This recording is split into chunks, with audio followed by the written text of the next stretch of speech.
Hello there guys and welcome to iGeekz. When you wake up in the morning and have your tea's last sip, you wish you could have one more sip, but the tea is finished. But if you want never-ending sip, then iGeekz is your solution.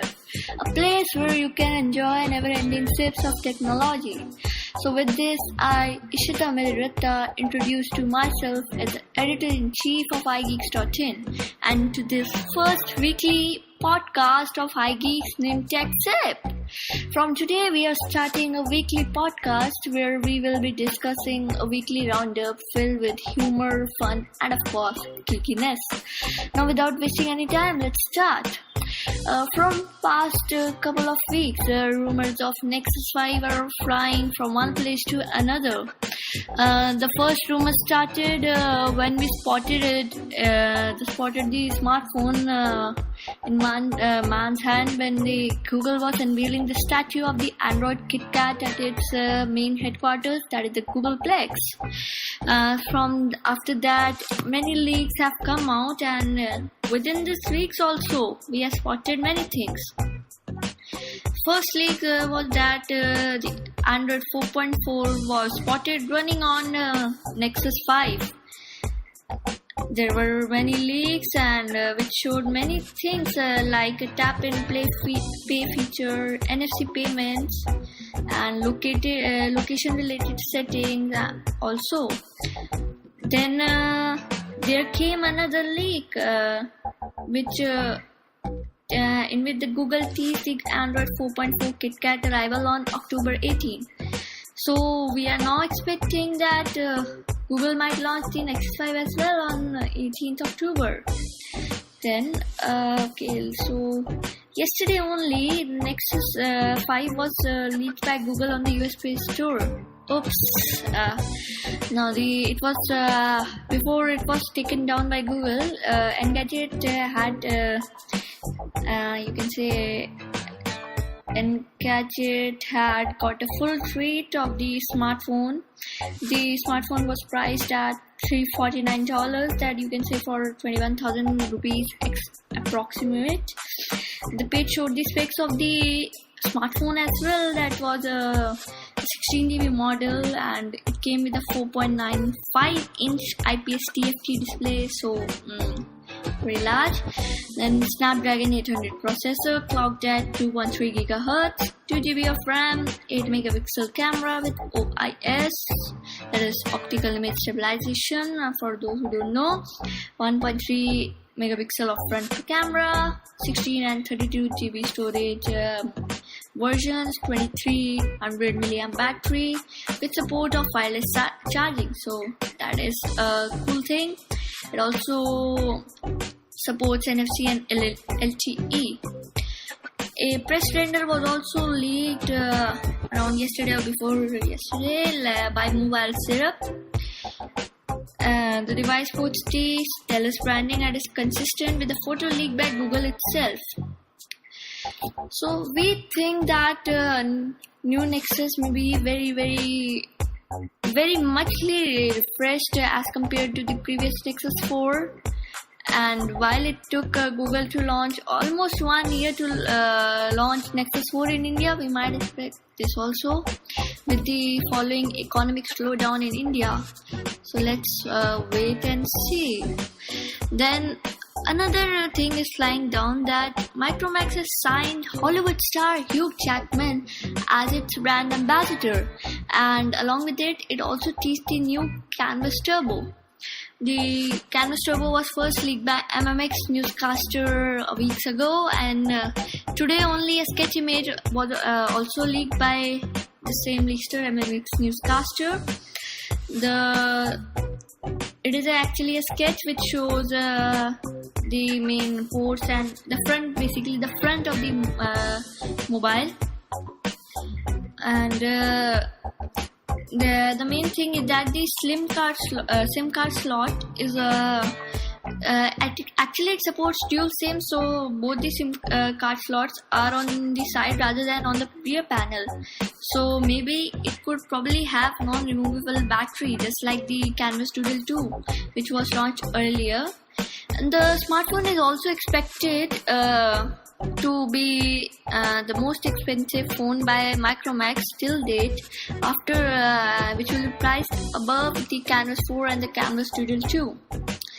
Then going on to the specs, it is expected to come with a 1080p 5-inch display along with a 5 megapixel front camera, 1.2 GHz quad-core MT6589 processor, 4.2.1 Jelly Bean, including all the software which were previously seen on Canvas 4. So another main news that has been you can say flying around is Nokia has filed a patent in the Patent and Trademark Office for a smartwatch. Yes, we have been seeing the leaks of Nokia Bandit aka Lumia 1520, Nokia Cyrus, the tablet, Windows 30 tablet by Nokia. But the new thing and the surprising thing is Nokia might be launching a smartwatch of its own. So a number of wearable devices are flooding the market with new innovations coming day by day. First it was Pebble, then Samsung, and we think now Nokia wants to try this thing also. So according to it, it will be a modular watch that we can customize, and the main idea of this that each segment would contain a display tailored to a specific function, and by turning the device around we will be able to access and use whichever was pointing upwards. Although the Doodle which was leaked, we can't clearly make out about about its specs or other things, but the watch seems to be having a Windows style lock screen, so so the watch might have a touch of Microsoft in it.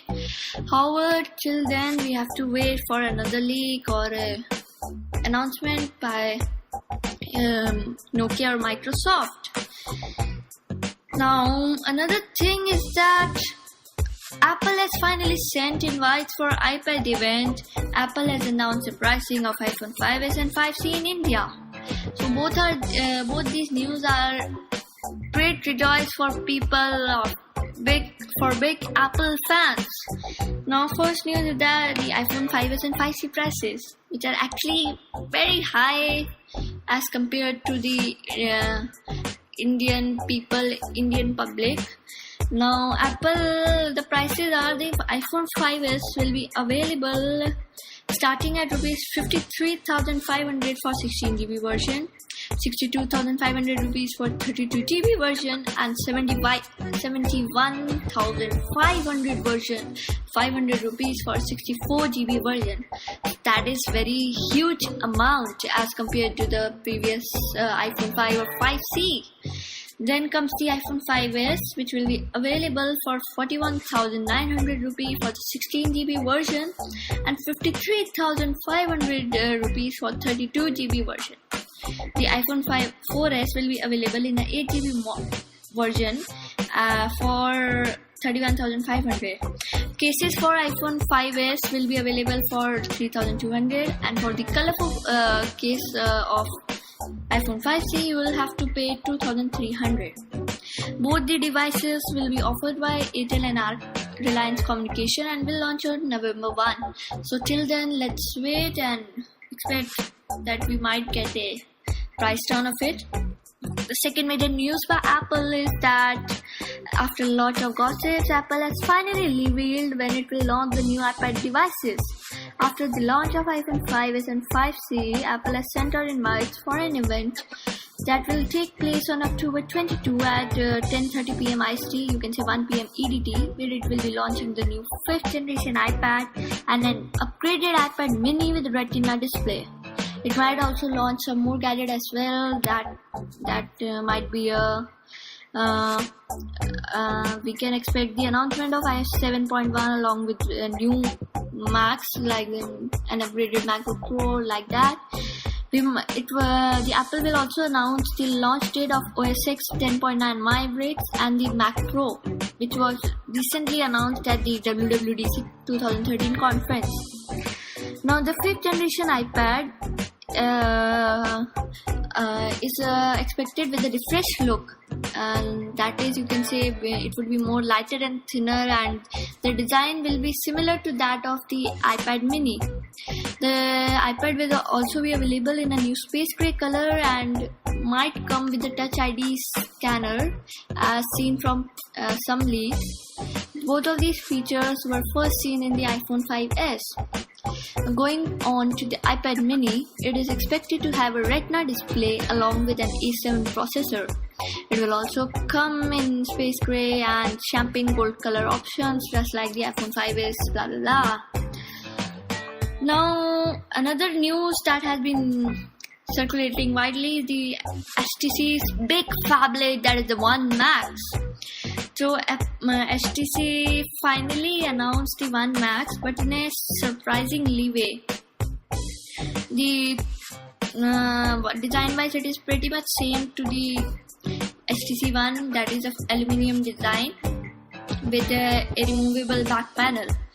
Now going on to the specs, it has a massive 5.9-inch Super LCD one with a display with a 1920 by 1080 pixels resolution and a 373 ppi, which makes it larger than already massive Galaxy Note 3. So I don't know how would people be holding this. Now the One Max will powered by a quad-core Qualcomm Snapdragon 600 SoC clocked at 1.7 GHz and will come with the Adreno 320 GPU and 2 GB of RAM. Other features will be 4 ultra pixel camera, not megapixel, with a 2.0 aperture, 32 GB of internal storage that can be expanded using a micro SD card, a 3300 mAh battery, and boom, sound. On the software front, it will come with the Android 4.3 Jelly Bean along with Sense 5.5 as expected. Another notable feature is the fingerprint sensor on the rear of the device. It functions actually similar to the Apple iPhone 5s, which lets the user to unlock the device or launch app directly. Although there is no word on when this phablet would arrive in India, and in terms of pricing, we expect it to be on the premium side. So let's wait and watch. So with this, I end this first podcast of iGeekz.in. Thank you guys, and do download it on iTunes, and we'll be also publishing on our website, that is www.igeekz.in. So another podcast coming next week. Till then, stay updated. Hasta la vista, guys. Thank you.